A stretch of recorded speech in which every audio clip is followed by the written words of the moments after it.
chope ces infos via la NASA. C'est pas PPDA, c'est pas Chazal. Tu crois que tu sais mais tu sais pas. Poto c'est les actus de PA. Allez. Je vais vous parler d'un gros phénomène en première actu. Boum, je vous le dis, je suis vénère. Non, c'est parti forcément de TikTok. Souvent, ça part de là quand même.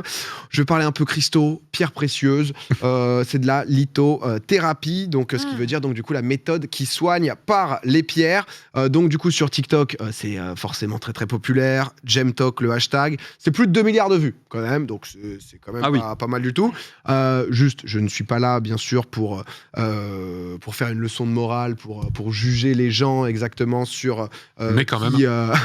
sur qui croit en quoi, etc. Si ça fait du bien dans la vie perso. Le souci, c'est que derrière cette énorme exposition, forcément, il y a des délires et il y a des dérives, justement, autour de ces pierres et cristaux. Et c'est de ça dont on va parler aujourd'hui. Est-ce que déjà, ça dort peut-être avec des petites pierres sous l'oreiller, des petites choses comme ça, ici autour de la table, non? Des galets, ouais, complètement. J'ai un oreiller de galet, ouais. T'es très galet, toi. C'est désagréable, je déteste faire ça. Mais au moins, tu te réveilles, t'es content. Tu pars bah, même pas, non. C'est horrible. Je vais arrêter, je pense. Au moins, ça régale. Alors, c'est normal. C'est vrai que justement, donc ces vidéos, elles parlent de ces pierres qui confèrent du coup des pouvoirs assez spéciaux à certains cristaux, tout simplement. En fait, la croyance de base, c'est justement dans l'idée qu'il y a des vibrations donc, qui sont non perceptibles par le corps humain qui permettraient donc du coup d'augmenter le bien-être à certains niveaux. Donc, il y a différents types de pierres qui sont plutôt connues. Il y a l'améthyste, donc elle qui est censée jouer un rôle dans la réduction du stress. Ça, pour le coup, c'est vraiment à mettre le soir sous l'oreiller. La tourmaline, donc si tu as des maux de ventre, par exemple, tu le places au niveau de ton estomac. Il y en a beaucoup, je ne vais pas vous faire la liste. Très jolie. Tourmaline, c'est très joli, la tourmaline. C'est une très belle pierre, par contre. Le truc, donc du coup, c'est que c'est arrivé, c'est pratique jusqu'à des gros magazines, des gros médias. Dans le magazine féminin Elle, il y avait eu donc du coup la lithothérapie, 5 pierres pour booster sa libido. C'est des pierres qui donnent envie de baiser. Vous pouvez exactement ça. Tu te frottes sur la joue. Faut baiser quoi. Ensuite, tu n'arrêtes pas. Comme vous pouvez voir, le nombre de tweets cités sent un peu l'agression sur Twitter, le petit ratio. Et forcément, ils se sont fait absolument démolir. Comme je vous dis, voilà, ça peut être considéré comme un petit gris-gris, comme un porte-bonheur, et parfois chacun peut avoir besoin d'un truc aussi pour se booster, etc. Il y a une étude scientifique qui a été réalisée, donc qui date un peu en 2001. Il y en a d'autres après qui ont été faites, mais c'est un psychologue britannique qui avait pris donc du coup un petit échantillon de 80 personnes à l'époque, justement pour faire différents tests avec les différentes pierres. Ça avait malheureusement rien prouvé de bénéfique, en tout cas sur la santé, ni de négatif, si ce n'est donc quand même l'effet placebo. Donc c'est le truc de justement j'ai ça qui va me faire du bien, donc ça me fait du bien parce que finalement ton cerveau y a cru. Sauf que le terme thérapie, forcément ça joue un peu avec donc lithothérapie, avec la consonance de c'est une science avérée, c'est vérifié, je vais donc pouvoir vraiment me soigner par les pierres, ce qui n'est pas le cas et beaucoup se font avoir. C'est juste que la vidéo qu'on vient de voir, on dirait une vanne quand même. Oui. Parce qu'en gros elle se met une pierre énorme pour soigner son rhume. Elle avait mal à la tête et elle a plus rien. C'est vrai que l'image nous a fait rire parce que c'était terrible. Le rhume est parti. Le rhume, elle est plus jours malade. plus tard, dis-toi. Il y a un moment, je sais pas comment tu vas me prouver le contraire, mon petit Pomps. Mais non, mais ce qui est assez fou, c'est que justement, donc forcément, c'est le boulevard, ça a donné carrément terrain aux dérives qui se sont multipliées là-dessus. Il y a des sites internet qui vendent des cristaux, comme vous pouvez voir là. Là, c'est carrément une solution clé en main de dropshipping. Tout est dit. Là, c'est vraiment le grossiste en dropshipping. Du coup, il t'envoie tous les matériaux, il t'envoie les pierres, etc. Adapté à ta demande, il n'y a aucun problème. Boum, t'es dessus, tu peux créer ton site et ça bombarde justement sur de la pierre. Il y a beaucoup de boutiques qui ont fleuri ces derniers mois, qui ont profité aussi que ça soit du confinement, Covid, etc. pour essayer d'aider dans le domaine du bien-être. Il y a des choses qui font vraiment du bien aussi. Et le truc, c'est que forcément, il y a aussi donc des livres qui se développent là-dessus, sur les bienfaits que ça peut avoir. Il y a l'association Act Up qui avait remarqué justement sur une des pages d'un de ses livres, justement, il y a une pierre qui était conseillée pour guérir du sida. Donc ça, c'est des livres qui sont justement vendus dans toutes les grandes enseignes, etc. Donc là, en l'occurrence, c'était à Cultura qui ensuite ont dit, tous les autres magasins, mais Cultura a dit on est désolé, etc. Mais c'est souvent le problème dans ces livres de médecine douce. C'est vrai que la pierre qui guérit le sida, on la connaît pas encore. C'est un peu gros quand même, tu vois. À la limite, le petit mot de gorge, tu vois, les petits trucs comme ça peut le faire, mais c'est potentiellement problématique parce que beaucoup de gens ils voient vraiment une aubaine. Et en 2012, c'était un rapport justement du Sénat sur les dérives sectaires qui avait pris justement l'exemple d'une femme atteinte d'un cancer. Et du coup, l'exemple en question, c'était qu'elle avait été poussée à acheter un lit en cristal à plus de 5 000 €. Non mais c'est terrible. Qui était censé la guérir. Ça, ce fut évidemment pas le cas. Et malheureusement, cette personne est décédée sans être prise en charge par des soins, c'est ça le problème. par des unités de soins classiques, parce que justement, elle se disait en fait, c'est comme ça que je vais pouvoir me soigner. Et du coup, c'était l'exemple qui avait été utilisé par le Sénat pour montrer parfois jusqu'où ça peut aller, et le côté encore une fois ce truc placebo de se dire pourquoi pas, que ça soit un gris-gris, que ça soit un petit truc qui te booste au quotidien, ça qui est positif. Là où parfois il y a des gens qui se disent en fait non, ça remplace pas un médecin quoi. Je ne vais plus du tout me soigner, le Covid, je m'en bats les couilles. Il y a Antoine qui a dit que les galets ça marchait. Donc, non, justement, c'est une catastrophe. Je suis allé à Nice récupérer des galets. Donc voilà, je voulais vous parler un peu de la lithothérapie. Ça a pratiqué un peu ici, ça a déjà utilisé. Non, mais moi j'ai déjà écrit un ou deux articles sur la lithothérapie, effectivement. C'est-à-dire comment ça pense Est-ce que tu peux nous en dire plus, Ponce? Qu'est-ce que c'est que cette histoire? On en a parlé tout à l'heure en off justement, et je vais pas rentrer dans les détails, mais effectivement j'ai eu un travail. Quand j'étais à Berlin, j'étais community manager pour une boutique en ligne qui vendait des choses et notamment des pierres.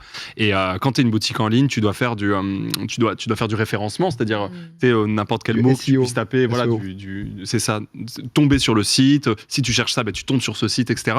Et en gros, c'est vrai que pour augmenter le référencement de son site, ce qu'on peut faire, c'est juste écrire des articles en fait avec des mots clés, etc. Et moi, on m'a déjà demandé, évidemment, ce n'est pas de mon ressort, mais on m'a déjà demandé d'écrire des articles sur les bienfaits de certaines pierres. Et tu disais quoi dedans? Mec, j'étais pété, je racontais n'importe quoi. T'improvisais? Ah oui. T'avais pas un peu des guidelines? J'avais juste des mots à caler, quoi. En fait, j'avais des mots à caler sur certaines pierres, parce que leur but, c'est vendre des... Tu sais pas combien je donnerais pour lire ça. Je pense que je peux vous en retrouver. Oh ouais. Je montrerai pas ça au public, mais je pense que je peux en retrouver. Pitié. Et en gros, non, j'avais quand même des mots-clés, j'avais des petites lignes directrices quand même, tu vois. On me donnait quand même cette pierre est connu pour ça, et du coup parle de ça, parle pas d'autre chose, tu vois. Et donc j'avais ça, et j'ai un peu bullshité là-dessus, quoi. T'as pas honte? En vrai un peu, mais le truc c'est que moi j'y pouvais pas grand chose, quoi. On me disait de faire ça, t'es en mode évidemment, le seul choix c'est je quitte mon taf, je m'oppose. C'est un peu ça, donc j'ai fait ça, et en vrai c'est un truc qui de toute façon est hyper courant dans les sites, et honnêtement faites attention, parce que en fait à partir du moment où tu es une boutique en ligne, ton seul moyen de vente c'est d'être référencé, c'est le seul moyen que tu as, tu vois, ou recommandé par des gens, mais sinon pour être découvert il faut être référencé, et du coup pour être référencé il faut avoir des articles, des choses comme ça qui font que tu vois on te trouve parce que tu as utilisé beaucoup de fois ce mot dans différentes pages. Je sais pas si vous voyez ce que je veux dire. Ouais, bien sûr, et donc en fait, c'est le référencement, c'est apparaître rapidement sur. Mais le truc c'est que du coup, c'est hyper courant des boutiques en ligne qui écrivent n'importe quoi sur tout quoi. C'est hyper courant. Les gens nous demandent si t'as écrit sur les pierres ponces. Non, c'est très bien vu de leur part. Pas mal, non, mais parfois c'est réactif. Parler de pierre, il y a Ponce, et au final, boum, la connexion. C'est la première fois qu'on me l'a fait. Non, mais la connexion, elle se fait très très vite. Non, mais non. Deuxième actu, je vous emmène où? Dans le monde du timbre. Et vous ça fait pas rêver pour la dernière, là. On est surpris, Antoine, j'ai l'impression. Là-dessus. C'est quand, alors pas sur la collection, mais dernière lettre que vous avez envoyée en utilisant un timbre, ça date. J'ai l'impression que ça date. Une petite carte postale, peut-être. Une carte postale. Vacances cet été. Donc vraiment carte postale. Mais moi, j'ai pas envoyé de carte postale depuis. Ouais, pareil. Oui, la 12 ans, moi, je pense. Vraiment un truc comme ça. Mais après, ceci dit, vu que ça se fait plus trop, on va dire. C'est ça. Ça peut être sympa, tu vois. C'est chouette. C'est le retour au physique. C'est le retour au physique. C'est le retour au matériel. Non, mais c'est que les vraies expériences. C'est ça, honnêtement, non, mais en vrai, moi, je le plaisir. fais jamais. Mais en fait, des potes peuvent le faire et tu sais, dire ouais, moi, j'envoie ça, genre n'importe quoi, à ma grand-mère, et tu sais, tu dis putain, c'est vrai que ça peut être marrant, je peux envoyer une lettre, genre, je sais pas, à ma mère. Ça fait plaisir toujours, quoi. Voilà, c'est la famille, personne âgée, etc. Généralement, c'est vrai que. Ça fait plaisir. C'est un peu plus touchant qu'un petit SMS de je pense à toi, mamie bise. Même si c'est déjà bien, c'est une bonne première étape. Sinon, non, forcément, quand t'es obligé d'envoyer du courrier, c'est potentiellement les papiers administratifs, etc. Qui sont bien chiants. Où t'as pas le choix. On a un petit graphique justement qui montre l'usage du timbre, donc des plis baissés. On voit justement à gauche, donc du coup, c'est le nombre de plis qui baisse chaque année. Et juste au-dessus, le nombre de colis qui explose. Donc plus 645 millions de colis. Donc forcément, 2020, année du confinement, etc. Donc on se fait livrer de plus en plus de choses. Je pense qu'il y a aussi peut-être la seconde main qui s'est pas mal développée. Je sais que des sites comme Vinted Vinted, Back Market, etc. Ouais. Amazon surtout, on- non, principalement. J'ai essayé de voir un peu de. aussi, genre, je me suis dit, vas-y. Pardon. Mais oui, Évidemment, tu vois, bien sûr. majoritairement. Mais j'ai l'impression que les gens, quand même, ont pas mal. C'est Amazon. Envoyer des colis, c'est Amazon. C'est Amazon, c'est Voilà, Amazon, les colis. Amazon. Mais quand même, le côté seconde main et tout, il se développe quand même pas mal C'est Amazon, sur les c'est vêtements. Amazon, c'est Amazon qui a De très loin, je pense, hein. Ouais, de quoi? De très loin, je Ah pense, oui, oui. Amazon. Mais moi, j'ai alors, si jamais vous devez envoyer un petit tips ou quoi, enfin un petit tips, Un colis, du coup Non, petit colis. une lettre. Une lettre. Une lettre, parce que c'est différent justement envoyer un colis de la lettre. Je ne savais pas, mais on peut imprimer de chez soi un timbre. Vous saviez ça? Non, pas du tout. Non, j'avais non. pas non Pas plus. Parce que pour moi, c'est toujours ce truc chiant de bon, bah, tu dois aller justement Ouais, bar tabac ou autre. Ouais. Et en fait, tu peux imprimer un timbre. C'est possible depuis 2009 quand même. Hein. Donc parfois, on se fait un peu chier pour rien. 2009. Ça t'explique justement. Donc il faut une imprimante. Hein. Donc ça, c'est quand même la Ouais, base. j'allais dire, j'ai Oui, pas non, Ah, mais mais tout le c'est monde, pas des tout le monde jolis sait. On est timbres. désolé, on est streamer, on est des cassos. Ah, tout le monde est au Mais courant. tout le monde est au courant, il y a vraiment. Mais oui, réveillez-vous. Mais en même temps, on n'en voit rien. Donc c'est vrai que putain, moi je me suis dit. Mais on vit des pas dans le jolis vrai timbres, monde, non, voilà. C'est des timbres. En fait, Ouais, quand on voit une carte postale, t'as envie d'acheter un. mais bien sûr. Bien Non, mais c'est sûr, quand t'as joli pas le timbre. choix, tu vois, ou Mais que ton t'es. enfant, Non, C'est quand pour ça. pas Non, non, mais- du coup. En vrai, il y a beaucoup de gens qui savaient pas. C'est les Non, mais quelques oui. personnes qui. Fais un enfin, sondage. Moi aussi, si j'avais été au courant, j'aurais écrit dans le chat. Mais évidemment. Mais attends, mais tu Donc, sais pas ça, toi? Waouh, streamer, Ouais. c'est déconnecté de la vraie vie quand même. Hein. C'est, J'aurais pas dit ça. Non, mais au moins vous savez. Donc du coup, bon, après il faut une imprimante, donc c'est quand même assez chiant. Et donc vous avez vu, hein, c'est vrai que ça fait un peu OP la poste. Bon, bonjour, n'hésitez pas à imprimer votre timbre. Et du coup, en fait, t'as un code barre à chaque fois à scanner, Oui. mais qui est quand même assez pratique. Il y a des moments où c'était souvent galère. Typiquement, je passais le permis, je devais avoir un timbre. Oui. C'est un timbre fiscal, ça n'a aucun rapport. Ça ne rentre pas dans le contexte. Dommage. Non, parce que je passais le permis, 8h du mat, je devais avoir le timbre placé. T'es en mode 8h du mat, t'es baisé, c'est-à-dire que les tabacs ne sont pas ouverts. Ouais. Avant, frère. C'était un peu chaud. D'accord, C'était un peu j'allais chaud. dire, mais Si c'est- t'avais su, t'aurais pu imprimer, quoi. Voilà, mais du coup, T'étais timbre pas fiscal, donc déconnecté de la réalité. c'est totalement différent. Mais on s'est demandé un peu, justement, comment ils font les autres pays européens. C'est vrai. Et il y en a qui sont quand même très très smart. Et c'est un peu plus cool. Et en Suisse, par exemple, ils ont quand même justement des concepts très sympas. La Suisse, très simple. Oh en oui. fait, t'envoies un SMS. Donc voilà, tu reçois un code et t'as juste à écrire le code sur ton enveloppe. Tu n'as pas besoin de timbre, tu as Ah juste ouais. un code. Eh Tu peux ben. l'écrire au stylo bic. Pas d'imprimante, rien du tout. Tu l'écris au stylo bic. Pas besoin d'internet. Juste t'envoies ton SMS et c'est réglé. Et c'est comme c'est trop bien. C'est-à-dire Ils sont que intelligents. c'est genre Ah, mais tu peux voler la lettre de quelqu'un qui est pas parti, recopier le code sur ta lettre et l'envoyer. oui, mais c'est ça. Mais quelqu'un doit prendre soit connaissance du SMS, soit avoir intercepté la lettre C'est vrai. entre le moment où boum. voilà, Ouais, c'est ouais. faux. Ouais, bah oui. C'est bam. Dans le métro, rappelle-toi, Ça serait pas de chance. Non, tu vois, c'est c'est mais je trouvais ça trop bien parce que c'est vrai que là on parle imprimante, etc. Ouais. Bon, ça va avec imprimante, c'est quand même tranquille. Mais ils font aussi ça donc en Allemagne, en Suède et Bah, c'est un bon système. Hein. et pourquoi Bah pas oui. au final. Hein, Pourquoi c'est pas juste, chez nous juste un Pourquoi petit SMS, voilà là. Mm. Si jamais tu peux voler le timbre aussi, on nous dit. Si jamais, Ouais, mais une c'est fois chiant. qu'il est Oui, mais collé c'est très avec, chiant. oui, Oui, c'est c'est- vrai, c'est vrai. Mais en tout cas, Mais c'est moins chiant que d'intercepter le téléphone et de trouver. Non, pas le téléphone, la lettre. t'es quand même obligé de Le braquer code. le mec quoi pour accepter voilà. le téléphone pour le timbre. Mais Donc pas le téléphone, parce que le code, il Non, mais- l'écrit en extérieur. ouais. Donc, toi, tu peux avoir juste tu sais, imagine, c'est n'importe quoi. Ouais. Qui Imagine voudrait faire ça de toute façon. personne, je sais Voilà, pas. pourquoi voilà, on parle de pense. ça. Je trouve qu'entre ça et ton passé de Ah, c'est un peu, ouais. d'écrivain un Ouais, peu border, je trouve que c'est. Thérapie, Je trouve qu'on voit une autre personnalité de Ponce. Ah bah, cette, mec, fin j'en imaginais pas. 2021. Mec, je vole des lettres. Non mais je vois Je- ça fait beaucoup là. Attention quand même. Toi qui étais en Allemagne, en plus c'était là-bas, putain, mais C'est vrai. tu Bah, j'ai faisais jamais déjà rien ça. envoyé, quoi. moi. Non mais en tout cas, ça, c'est pas mal. Si ça peut continuer à se moderniser pour aider. Ça se passe en Inde cette histoire. Vous savez, l'Inde, conditions de vie, etc., qui peuvent être clairement compliquées. L'accès aux soins, c'est quelque chose qui est potentiellement rare et très cher, surtout. Si jamais je vous parle de fente labio-palatine, Bah bien sûr, ça vous dit quelque chose? pas du tout. C'est du terme technique. C'est la dénomination donc du bec de lièvre. En fait. Et donc du coup, on en parle notamment chez les enfants. C'est une malformation donc qui touche quand même un enfant sur 700 dans l'Hexagone en France, donc c'est quand même très présent. Cette malformation de naissance, j'ai fait tomber mon micro en fait, pardon. Ah, on Ah, t'entend oh. pas, mec. Ouais, bah pas de souci. Hop là. Et du coup, cette malformation, elle existe forcément aussi partout dans le monde, donc en Inde aussi. Et il y a un docteur qui est un peu considéré comme le super-héros de la fente labiopalatine. Là, regardez-le, donc du coup, il est avec de jeunes patients et l'histoire de ce docteur, elle est quand même très très belle et touchante parce qu'en fait, ça commence quand il a 13 ans. Son papa, en fait, il décède d'un accident cardiaque. La cause, en fait, il n'y a pas de traitement suffisant à l'hôpital pour pouvoir le prendre en charge. Donc, juste, il peut rien faire pour ça. L'avenir pour lui, il est tout tracé. Il veut devenir médecin pour éviter que tout enfant subisse la peine qu'il a subie justement de perdre son papa aussi jeune.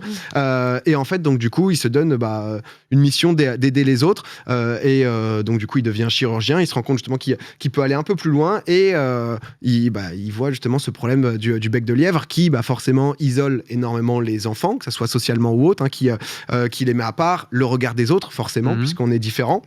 Des difficultés aussi à s'exprimer correctement et c'est tout bête mais c'est difficile aussi de pouvoir te nourrir du lait maternel, donc vraiment c'est un peu à tous les niveaux et donc du coup le super docteur il décide d'organiser une tournée d'opérations gratuites pour tous les enfants. Quel roi. C'est le boss absolu.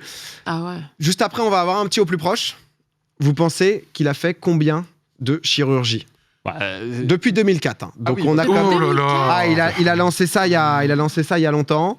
Il bosse combien d'heures par jour? Alors à côté justement il bosse aussi. Donc du coup ça c'est dès qu'il peut. C'est en plus. Parce que c'est entièrement gratuit. C'est son hobby quoi. C'est ça. Donc il le donne en plus mais il y consacre quand même pas mal de temps. Sachant qu'il y a plus d'un milliard. Il y a un tout pile dans le chat. Mais d'accord. Il y a un tout pile dans le chat. Moi pour moi c'est du 1500 je dirais. Moi je pense que c'est plus. 1500 c'est plus. Un petit ordre d'idée juste pour se chauffer pour le au plus proche. Cash là 5768. Ouais, moi j'allais dire 5000. Ah non, c'est un boss, c'est un vrai boss. C'est un boss depuis 2004. 12 402. Il a fait 37 000 interventions dans toute sa carrière.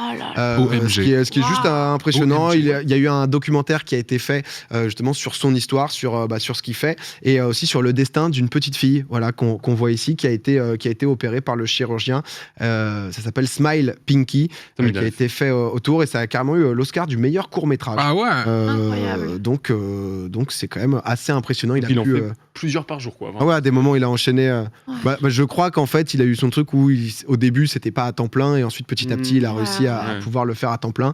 Et donc du coup ça c'est la petite fille justement qu'on voyait avec le bec de lièvre qui a été opérée et oscarisé en plus de ça. Ouais, j'avoue. Gagnant. Mais voilà une bonne petite good news pour finir plaisir. ces actus. Je me suis dit on voulait sourire après la douleur que Ponce nous a infligée. Tout à fait. On le verra terrible, différemment. Heureusement, si vous fêtez pas Noël, il sera là, mais il essaie de se gardez en tête tout de même. Mais retenez bien ça quand même. C'est bien vu, c'est bien bossé de ton côté.